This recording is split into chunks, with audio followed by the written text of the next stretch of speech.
बात जब जब चलल रहनुमाई के, हर शख्स रहनुमाई के नाम पर जुदाई हो गई। गोड़ लागतन हीरा से अभिनंदन बरुआ के अपना कार्यक्रम जना के नाम हो खूटा ठोक के। आज खूटा ठोक के में कुछ हमरा लगे आंकड़ा बा, देखी सब है कुछ आंकड़ा लेकर बैठल बनी और कुछ एगो कहानी से शुरुआत करब। रुआ देख लो कि संपादक नमन मिश्रा जी अक्सर पंचनामा के शुरुआत करत रहनी हा, तो एगो लंबा सिलसिला चलत रहे वो कथा के, कहानी के। आज हम जो कथा कहब वो पंडित जी वाला तो ना हुई, लेकिन यह बात के प्रमाणित जरूर कर दी कि वो कथा के एक पूरा आंकड़ा से संबंध का बा, बिहार से का संबंध बा, बिहार के राजनीति से का संबंध बा, लोकतंत्र से का संबंध बा, और जौन चल रहा बा दू खेमा में जबरदस्त फैटम फैटी ओकर का हुई। तो कथा के शुरुआत करतनी शंख बजा ली सब है। कथा के शुरुआत बा कि एगो हॉस्टल में रोज लइकन के दाल भात चोखा भेटात रहे। रोज सुबह शाम दोपहरिया रात जब जरूरत पड़े, जब भूख लागे, जब खाए पिए के व्यवस्था होके तो दाल भात चोखा हो गई। लास्ट में थक हार के 80-90 गो लड़का हॉस्टल में रहत रहन। कुल एक दिन बैठ के बातचीत करे लगले, जा करके कहल लोग हॉस्टल इंचार्ज से कि भाई रोज दाल भात चोखा खात खात हमनी के मन उबिया गई बा, मीनू में कुछ परिवर्तन होके के चाहिए। तो हॉस्टल इंचार्ज कहले कि बहुत बढ़िया बात बा, ऐसा करो लोग कि तनी के वोटिंग कर दो लोग, जौना चीज के वोटिंग ज्यादा हुई तौने चीज के पूरा व्यवस्था हुई। जौना वोटिंग देवो लोग तौने हिसाब से मीनू तन लोग के बदलल जाई। वोटिंग के दिन तय हो गई, सब कुछ हो गई, वोटिंग के वो दिन भी आ गई। वोटिंग के दिन वोट भी सब कोई अपन अपन हिसाब से दे दिहल। जब रिजल्ट आयल तो फिर दाल भात चोखे आए। सब लोग आश्चर्यचकित कि भाई भइल का। तो नट सेल में वो बात अपने समझ ली कि दाल भात चोखा वाला के संख्या 32 गो रहे। हालांकि बहुमत के करीब हो ना जात रहे, चूंकि 80 से 90 लोग रहे तो बहुमत तो 32 गो में हो ही ना, तब भी दाल भात चोखे कैसे बनी भाई। तो बाकी के लोग का अकेले रहे कि केहू पराठा लिख ले रहे, केहू रोटी लिख ले रहे, केहू ढोकला लिख ले रहे। भइल ये स्थिति कि सब लोग के अलगे अलगे वोट देला के चलते दाल भात चोखा फिर जीत गई। अब आगे के कहानी कहता नहीं समझ में आई होगी तो आगे रुआ जुड़ा रही सब है, और आगे अब एक के पूरा हम बताई। लगातार रुआ देखले हो कि बिहार में जेकर भी सरकार रहल उ लगातार रहल। अलग अलग राज्य में रुआ देखले हो कि परिवर्तन होला, सत्ता के परिवर्तन होला, नेता के परिवर्तन होला, और परिवर्तन लोकतंत्र के बड़ा मजबूत करेला। कहल जाला कि जे रुआ संगे जुड़ल बा, जेकरा के जनप्रतिनिधि के रूप में चुननी और जेकरा के रुआ अपन मुस्तकिल देनी, उ का कैलस। बड़ी आशा विश्वास के साथ रुआ वो आदमी के चुनी ले कि आवे वाला 5 साल तक राउर विकास करी, राउर सुरक्षा करी, रुआ हर दुख सुख में उस साथ ही रही। लेकिन जितला के बाद स्थिति ऐसा हो जाला कि फिर 5 साल के बाद भेंट होला। रुआ बहुत पहले याद हुई कि हमें खाली कहले रही कि अब गांव के हर मुंडेर पर चिड़ई नजर आवे लागल बा, बुझाता कि चुनाव आ गई बा। अक्सर हरियरी वही घड़ी नजर आवेला जना घड़ी चुनाव आवेला। आंकड़ा बहुत कुछ बता रहा बड़े, और 15 साल बनाम 15 साल के जौन आंकड़ा रहा उ आंकड़ा अब की हाली बुझाता कि फेरा में पड़ गई बा।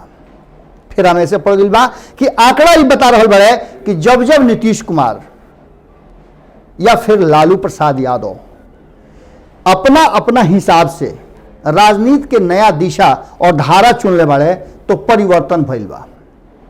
अब क्या फिर 2015 के बाद 2020 में मात्र 5 साल में जो लगातार ये 5 साल में स्थिति रहल वो बड़ा विकट रहल, और बड़ा सोचे समझे वाला गणित के हिसाब से बहुत अजीब तरह से रहल। फार्मूला हमेशा अपना हिसाब से फिट भई, जो मानक फार्मूला रहे ओकरा से अलग हट के कुछ भई। 2015 में रुआ वोट दिले रही, महागठबंधन के जितौले रही, 170 से ज्यादा सीट रहे समर्थन में, यानी कि सत्ता में आवे खातिर। लेकिन नीतीश कुमार के लगे इतना आंकड़ा रहे कि उ पुरानका अपना घर में वापस चल जास और ओकरा संगे मिल करके सत्ता पर काबिज हो जास। 243 गो विधानसभा के सीट बा।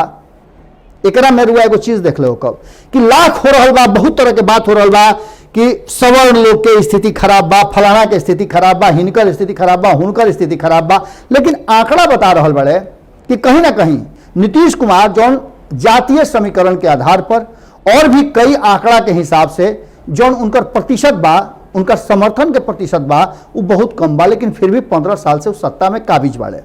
तो आंकड़ा बता रहे बड़े कि 243 सीट में आज भी स्थिति जौन बा वो नीतीश कुमार के पीछे काहे चल रहा बा। 122 के आंकड़ा पूरा करे खातिर सब कुछ गणित के खेल होला। एकरा में लगातार MY समीकरण के लेकर के लालू प्रसाद 15 साल तक सत्ता में रहन। MY समीकरण के बात करी जाओ तो ई समीकरण बता रहा बा कि 2005 में और 2010 में 2015 में ये 3 गो जौन चुनाव भइल, ये चुनाव में जौन वोटिंग बिहार के जनता रुआ लोग कहीं नहीं, वो वोट के आधार पर सवर्ण के संख्या जौन विधानसभा में जीत के गई है वो 2005 में जहां 116 गो रहे, ओजे 2010 में बढ़ के 18 गो भइल, यानी 2 गो और बढ़ल, और 2015 में 22 गो हो गई, माने 4 गो और ही बढ़ गई। एकरा मतलब कि बढ़ोतरी होता, लेकिन अनुपात रुआ दूसरा तरफ गिनी। रुआ तो वोट दिल रही महागठबंधन के, या फिर रुआ अगर दिले हो NDA के वोट, तो रुआ दोनों के मजा मिल गई हुई। लेकिन रुआ ये सोच के वोट दिले हो कब कि हम RJD के वोट देता नहीं, ये चलते कि नीतीश कुमार मुख्यमंत्री हुई हैं और RJD भी सत्ता में हुई, तो रुआ फेरा में पड़ गई नहीं। रुआ कांग्रेस के दिले हो कब, तब वो फेरा में पड़ गई नहीं। अगर रुआ हरावे खाती ये लोग के दिले नहीं वोट, तब भी रुआ फेरा में पड़ गई नहीं। अगर भारतीय जनता पार्टी के दिले नहीं, तब तो अति सुंदर कि तुरंत 2 साल के अंदर में सत्ता फिर भेटा गई। इस सब आंकड़ा ही बता रहा बा कि कहीं ना कहीं पूरा गणित के खेल बा, और नीतीश कुमार एक गणित के खूब बढ़िया से समझ रहा बड़े। जौन आंकड़ा हमरा लगे बा ओकरा में नीतीश कुमार मात्र 4% के मालिक बाड़े। कहे के मतलब बा कि रुआ घर में अगर चावल होखे, दाल होखे, आलू होखे, तो चोखे बना सकीले, लेकिन जे बुद्धिजीवी होई ओकर खिचड़ियो बना ली। कहे के तात्पर्य अपने चीज बा कि नीतीश कुमार जी बार बार दाल भात चोखा के जगह पर खिचड़ी बनावे के प्रयास कैले, और उनकर खिचड़ी जौन बात तो सफल रहल। आंकड़ा बता रहे बड़े कि 2019 में लोकसभा के जौन चुनाव हो रहे, ओकरा में स्थिति नीतीश कुमार के पक्ष में काहे गई। 40 में से 39 सीट NDA कैसे जीता, एकरा में आंकड़ा के जो प्रतिशत रहे, ओकरा में NDA के 53.3% वोट मिला रहे, और UPA के 23.6%, माने महागठबंधन के 23.6% सीट मिला रहे। एकरा में पूरी तरह से सवर्ण वोटर जौन बाड़े ओ घड़ी पूरी तरह से जौन जिनकर की आंकड़ा हुआ नजर आएगा कि ए पूरे मामले में सवर्ण के जौन वोट रहे वो ब्राह्मण के 5.7%, राजपूत के 5.2%, भूमिहार के 4.7% और कायस्थ के 1.5%। लेकिन एकरा में एगो वोट जोड़ दी, एगो और वोट बा उ बढ़िए वैश्य समाज के 7.1%। ई मिल के कुल लगभग 27 से 28% के आसपास हो जाता। एकरा अलावे जो उनकर कोर वोटर बाड़े वो बढ़ले बाड़े। ये सब स्थिति के देख के अंतर हुआ देख ली कि 2019 में जो नहीं अंतर रहा वो अंतर बड़ा अजब तरह से पैदा करता, और ये पूरे आंकड़ा में कहीं ना कहीं नजर आ रहा बा कि JDU के 21.8% वोट मिलल, LJP के 7.9%, RJD के वोट मिल रहे 15.4% और कांग्रेस के 7.7% वोट मिल रहे। एकरा बावजूद भी अंतर इतना लंबा चौड़ा कैसे हो गई, तो वह समझ सकता नहीं कि वोटिंग के बाद जो नहीं आंकड़ा होला ओकरा में 2 से 3% के अंतर होला, हार जीत के आंकड़ा तुरंत बदल जाला। अब की हाली बहुत तरह के स्थिति बदले वाला बा, और लालू प्रसाद वही स्थिति के खोज रहल बाड़े। एक तरफ जहां खास करके एक समाज, अल्पसंख्यक समाज, नीतीश कुमार और भारतीय जनता पार्टी के जो नया दोस्ती बा, वो दोस्ती में कहीं ना कहीं असमंजस के स्थिति में रहा कि नीतीश कुमार के संगे जाई कि ना जाई, और ये बात भारतीय जनता पार्टी भी समझ रहा है। दूसर का तरफ 2014 में या 2019 में लोकसभा में जौन खास करके यादव वर्ग, यादव समाज वोट के लिए रहे NDA में, वो अब ये बात समझ गई बा कि नीतीश कुमार के वोट दी कि ना दी। ये बात कहीं ना कहीं भारतीय जनता पार्टी समझ रहा बा, कारण कि नीतीश कुमार के रहते हुए का वो सुरक्षित बाड़े भारतीय जनता पार्टी और एनडीए में। ये बड़ा असमंजस के प्रश्न हो गई बा और यह प्रश्न के हल निकाले खातिर लालू प्रसाद अपन खेल रच दिले बाड़े। महागठबंधन में जो कमोबेश उखाड़ कबार होता रहा वो देख लो एकदम शांत हो गई बा और इस शांति में जो आंकड़ा के गणित रहा वो सवर्ण समाज के साधे खातिर पूरा तैयारी हो रहा बा। लगातार हुआ देख लो कि रघुवंश प्रसाद के लेकर के जहां महागठबंधन में मान मनोबल चल रहा बा उनका के लगातार साधे के प्रयास कल जाता। लालू प्रसाद खुद अपने एग्रेसिव होकर के पूरा कमान अपना हाथ में ले ले बाड़े। ये दूसरा तरफ हुआ देख लो कि भारतीय जनता पार्टी हो के जदयू हो के सब ए फेरा में पड़ल बा कि कैसे हूं रघुवंश प्रसाद के अपना भी सटा लिहल जाओ जौन से कि सवर्ण समाज उनका से खुश हो जाओ।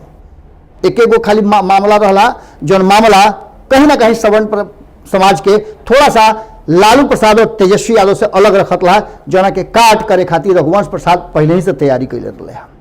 उनकर बार बार कहना रहे कि जब 10% आरक्षण मिलल बा ओकरा पर आगे चल के तेजस्वी यादव के कुछ अलग तरह के बयान और बात करे के चाहत रहा, ओकर विरोध ना करे के चाहत रहा। लेकिन ओकरा पीछे तेजस्वी यादव खेमा के कहना बा कि आरक्षण 10% का है। खैर ये तो अलग विषय बा, लेकिन दलित समाज के साधे वाला जौन की एक अच्छा खासा वोटर बाड़े वो विशेष रूप से सत्ता में आवे के कुंजी हो सकेले और उनकर वोट भी बा वो कोनो कम नहीं खे। दलित समाज के जो वोट बा ओकर प्रतिशत भी 14.2% बा। ये पूरा के अगर मिला ली जहां एक तरफ नीतीश कुमार के अपन कोर वोटर अगर कुर्मी और कोयरी समाज के कहल जाओ तो उनकर 5% और 4.4% यानी 6-5-11 11.5% के आसपास उनकर वोट बा और ये उनकर पारंपरिक वोट मान भी ले रुआ तब भी वो जीत के आंकड़ा तक नहीं खन जात। उनका अलग सहयोगी के जरूरत पड़ी और ओकरा में दलित समाज एक बहुत बड़ा बा जौन की लगातार हुआ देख लो कि श्याम रजक के हटला के बाद लगातार अशोक चौधरी होखस या फिर और भी नेता लोग होखे उस सारा लोग के बैठा करके डॉक्टर सुमन भी जो एमपी बा उनका पार्टी के सब लोग के बैठा करके और नीतीश कुमार लगातार प्रेस में बयानबाजी करा रहा बड़े और ये बता रहा बड़े कि दलित के कितना बड़ा वो हितैषी बाड़े। वो ये दूसरे तरफ लालू प्रसाद के पार्टी जबरदस्त ढंग से दलित समाज के साधे के प्रयास करता और दलित लोग के सबसे ज्यादा हितैषी होकर के बात कर रहा बा और श्याम रजक एकरा के लीड करे के शुरू कर दिया। नीतीश कुमार के नुक्ताचीनी भी शुरू हो गई बा। ये लड़ाई रुआ समझ सकते नहीं कि कौना दिशा में जाइए ओकरे के साधे के प्रयास लालू प्रसाद अपना मंत्र के द्वारा शुरू कर दिले बड़े। वही अगर सवर्ण समाज की बात करी तो सवर्ण समाज के भी वोट के प्रतिशत अच्छा खासा बा, जरा सा भी दाएं बाएं हो जाई। खास करके अगर एगो विशेष बात रुआ करी तो रुआ देख लो कब कि लोकसभा में भेजे खातिर बहुत तैयारी भई, लेकिन राज्यसभा में 2-3 गो सीट जो मिला रहे वो सीट में हर समाज के साधे के प्रयास भई। एक साथ साथ एमएलसी के सीट पर भी साधे के प्रयास भई और ये सब प्रयास में कहीं ना कहीं रुआ एक चीज देख लो कब कि भूमिहार समाज के प्रतिनिधित्व दे करके और दूसरा तरफ राजपूत समाज के अध्यक्ष पद दे करके जगतानंद सिंह के एडी सिंह के राज्यसभा भेज करके एक पहले मनोज झा के भी भेज करके कहीं ना कहीं आरजेडी को संदेश जरूर दे दिले बा। अब ब्राह्मण समाज के साधे के प्रयास हो रहा बा। 100 से ज्यादा ऐसा सीट बा जौन में ब्राह्मण समाज ब्राह्मण वर्ग खास करके पूरा चुनाव के गणित बदल सकेला। एक के साधे के हर तरह से तैयारी चलता। कई गो ब्राह्मण संगठन लगातार ये बात के मुखर होकर के कहले हा कि अब की हाली वोट ओकरा के ना दी हैं जौन की सत्ता में जाकर के उनका उपेक्षा करता। अब के लिए वोट चाहे कोई भी होके, कोई भी के मतलब वो समझ ली कि कोई भी होके वो अगर उनका समाज के बात करी उनका हित के बात करी तो वोट देवे खातिर तैयार बड़े। एक के साधे खातिर अलग अलग ब्राह्मण संगठन एकजुट होकर के प्रयास भी कर रहा बड़े। ये सब बात के लेकर के साधे के प्रयास चल रहा बा। 65,000 से लेकर के 15,000 के बीच तक 100 से ज्यादा ऐसा विधानसभा सीट बा जो में ब्राह्मण वोटर इन्फ्लुएंस कर सकेले। अब तक ब्राह्मण विधायक लोग के संख्या भी देखता नहीं, लेकिन केहू मुखर होकर बोले के तैयार नहीं। जैसे दलित समाज में देख लो कि दलित नेता अपना अधिकार खातिर आगे निकल के चाहे विधायक hocus, MP hocus, MLA hocus या मंत्री होकस, वो आगे निकल के बोले। जैसे रामविलास पासवान के ही देख ली वो आगे निकल के बोले। लेकिन सवर्ण समाज में वो लोग के लाज लागेला, जैसे कि संगठन के कहना बा कि वो लोग के लाज लागेला अपना समाज के बात करे में। लेकिन इलाज अब तुरे के पड़ी और लाज तुरवावे के काम इस संगठन सब करी।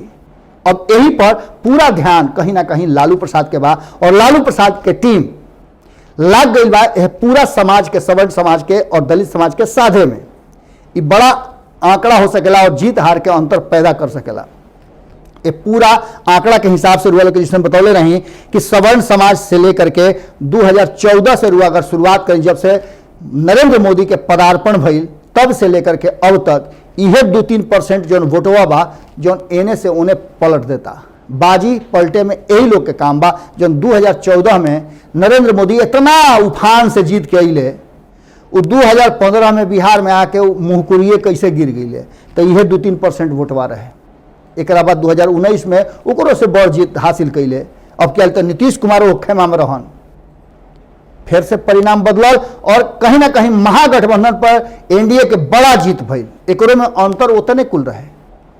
अब 2020 के चुनाव में कौना करवट सवर्ण और दलित बैठा तारे, ये बड़ा एगो कारण हुई, हेतु हुई के साधी। अब तक तो साधे में नीतीश कुमार अपन तैयारी शुरू कर चुकल बड़े, लेकिन भीतर खाना में जौन सूत्र बता रहा बड़े और जो हमने के सर्वे बता रहा बा, ओकरा में कहीं ना कहीं एक खाली फिर से लालू प्रसाद के तरफ निगाह फिर रहा बा। और अगर ये निगाह फिर गई तो नीतीश कुमार खाती और भारतीय जनता पार्टी खाती एक खाली फिर बड़ा जीत के बाद एक बड़ा हार इंतजार करी तो कोनो बड़का बात ना हुई। ये बात हमने की कहत सर्वे बता रहा बा और इस सर्वे के आंकड़ा में रुआ सब कुछ परिणाम तक बहुत कुछ परिवर्तन हुई। देखे वाला बात हुई कि के केकरा के साधता। एक बात तो पक्का बा कि रहनुमाई जे करे चलल बा, अगर ओकरा से पूछ दी सवाल तो उराउर दुश्मन हो जाता।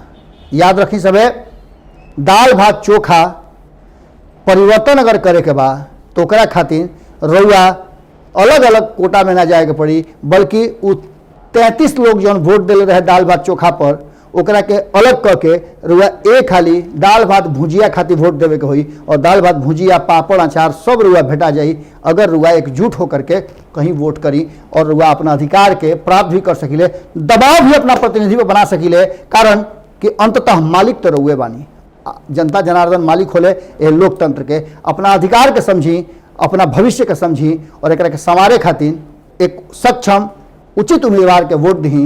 वोट जरूर देव सब है, कारण कि ना देव तो रुआ समझ ली कि लोकतंत्र के रुआ खुद अपना हाथ से खंजर भोकतानी। खूंटा ठोकब सब है जरूर, और खूंटा वो प्रत्याशी पर ठोकब जौन ई दावा के साथ रुआ कह सकी कि हाँ तोरा के हम जीतैले बानी बाबू, अब तू हमारा खातिर ये 5 साल काम करो। रुआ अगर नौकर अपना घर में रखी ले तो ओकरा के तनख्वाह देवे के बेला सब बात समझाई ले कि 1 महीना में का गलती कैले बड़ा, ऐसे ही पूछब सब जरूर। फिर कल भेंट हुई है पर जना का नाम है खूंटा ठोक के गोड़ लागतनी।